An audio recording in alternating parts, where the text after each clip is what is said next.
What's up, everybody? Welcome back to RCA, that is RC Abroad, with me, Adam. So today, for first installment of, I haven't thought of a name for this yet, but some of you have expressed interest in going over what I have on the shelf behind me.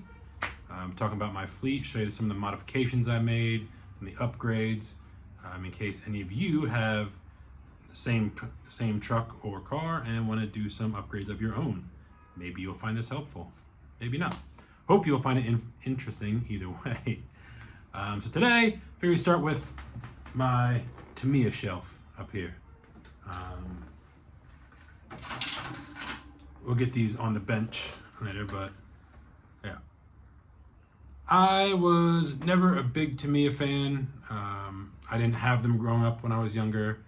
I didn't get into RC until I was about 12 years old, and my first car was a Traxxas Stampede, two-wheel drive, the first gen Stampede. So I was always Team Traxxas from the beginning. Tamiya was a bit before my time, but now, as an adult, I appreciate them, and I really like them. I bought mine all secondhand from our secondhand app here called Shenyu, which is like a secondhand eBay kind of. Yeah, so I'll get into more detail about each of the cars on the bench. So let's get into it. So to start us off, here we are with what I think is one of the best RC kits ever made, the Tamiya TA02T, and this is the Ford F-150 version. Now, personally, I liked the Chevy S10 version better, but you know, you get what you can find, right? Now, I never had one of these growing up. I always wanted one. I remember seeing these in Tower Hobby's catalog and just like, oh, I want one. But I do remember watching this truck on TV as a kid, watching it take those huge jumps in the stadium truck races. So I finally got one a few years ago as an adult. I bought this new in box. Actually, I saved the box. It's a bit rough, but yep. So then, 1995 Baja F-150. So this was new in box, but not sealed. It came as a parts kit. I'll put a photo here for you.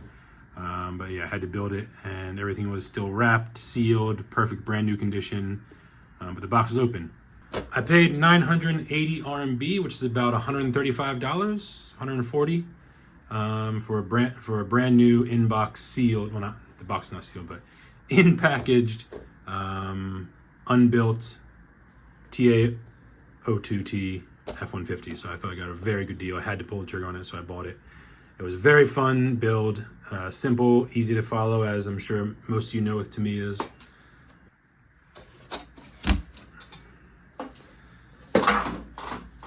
Got some leaves in there. So, as you can see, pretty straightforward. I kept the original silver can Tamiya motor because I figured if I'm gonna build a vintage Tamiya, I might as well run it with as close to vintage electronics as I could.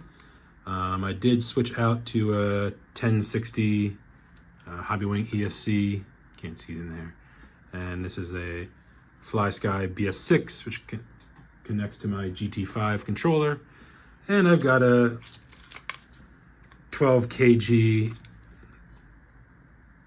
SPT, Chinese servo in there, which is good. It's waterproof, it's quick.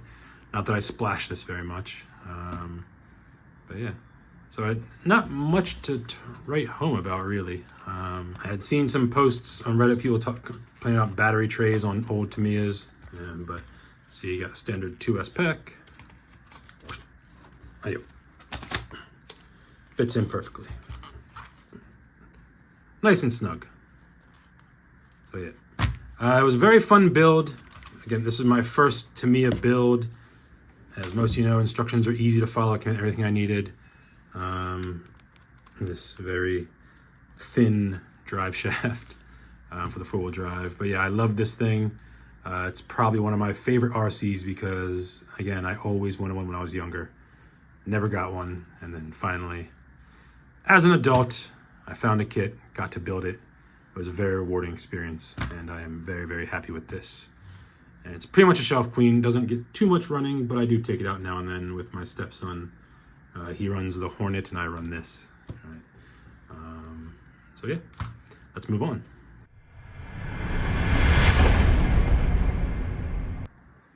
So here we have, I think, one of the most famous Tamiyas of all time, the Hornet. Again, I bought this as a secondhand off Shenyu for about 300 RMB, which is about 40 some odd dollars, I think. It was pretty rough. I'll put some pictures here. It was missing the wing, so I just found this generic 1/10 wing I had. It's a little big for the body, but I think it works. So I put that on there. Pretty simple. Yeah. Again, another RC I always liked, always wanted. Right? It was just, you know, it's a classic. It's a legend for a reason. Didn't do too much to it. Tried to keep it as close to original as I could. I did upgrade the shocks to some nice smooth oil shocks. Right? But that's pretty much the only real modification I've done to it, other than the giant wing. If I want to get a new wing, I have to buy a whole new body, and the body is fine.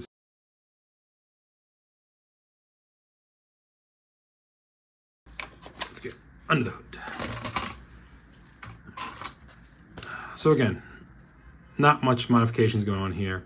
I had a Tamiya torque-tuned motor in the workshop laying around, so I decided to throw it into this when I got it.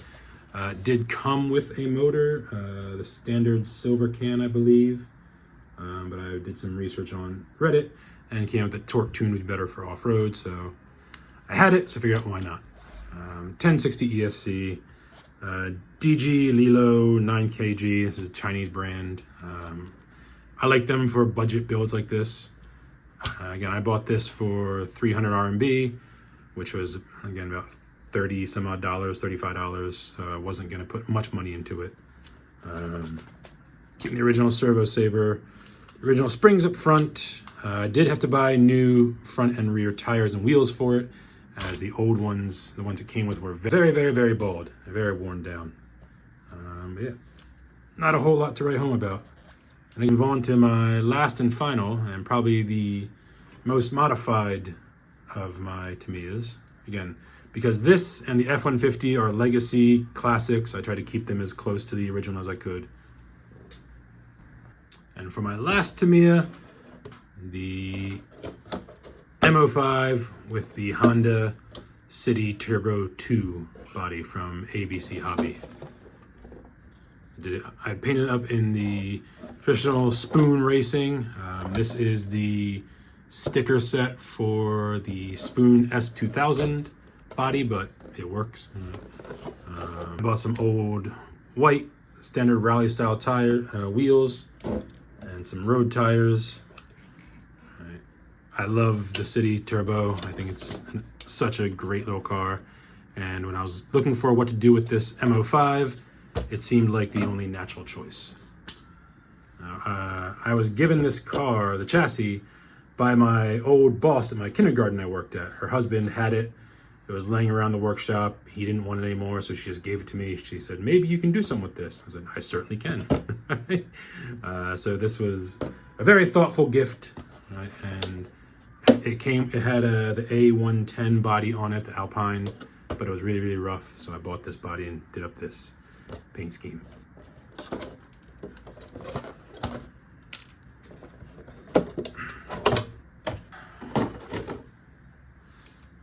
So again, standard, kept the traditional silver can motor, put a quick run 1060 ESC in there. I think I'm still running still running the original steering servo, TSU01. Forgot about that.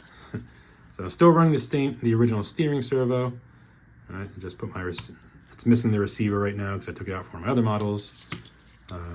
These are some shocks from a Sakura D4 drifter that I had. I had a spare set of shocks laying around, so I figured, they would look nice on here, and they do. A nice upgrade from the standard spring Tamiya shocks it comes with. But yeah, again, I was very happy to see that 2S LiPo pack fits in here, no problem. So yeah, that's about it. Not too much to write home about. I think for this one, the more interesting thing is the story behind it, how I got it. So there you have it. That's my Tamiya shelf back here. Again, I think this is probably one of my favorite RCs I have in my fleet. Of all the things on the shelf back there, this is one of my most cherished. Granted, it is a bit of a shelf queen because it is vintage. Now, it's not original, it's a re-release, I assume anyway. But yeah, I never got the appeal of Tamiya until I bought one. I always see on the RC subreddit with people talking about Tamiya this, Tamiya that, all the fanboys that love Tamiya. I never quite got it until I bought one, right? And this was the one that sold me on Tamiya. So yeah. But as they are Tamiyas and they're supposed to be vintage, and there's not much customization, not much modification that I've done to them, I tried to keep them as close to original as I could because that's part of the fun of Tamiya, right? In the vintage RC. So yeah, that's it for this first installment. Still need to think of a name for this. I guess what's on the shelf, maybe. I don't know. What do you think? A good name for this segment might be. I'll try and make this a regular segment. Just getting into my collection back here. Because as I said before, unboxings are going to be few and far between because I am not sponsored. I buy everything myself. I have to pay for everything myself. So realistically, not going to be doing a lot of unboxings. So trying to think of other content that might interest people, might interest my fans. Let me know what you think in the comments below. Like and subscribe. Tune in for more updates and more RC fun down the road. Thanks for watching, and we'll see you next time.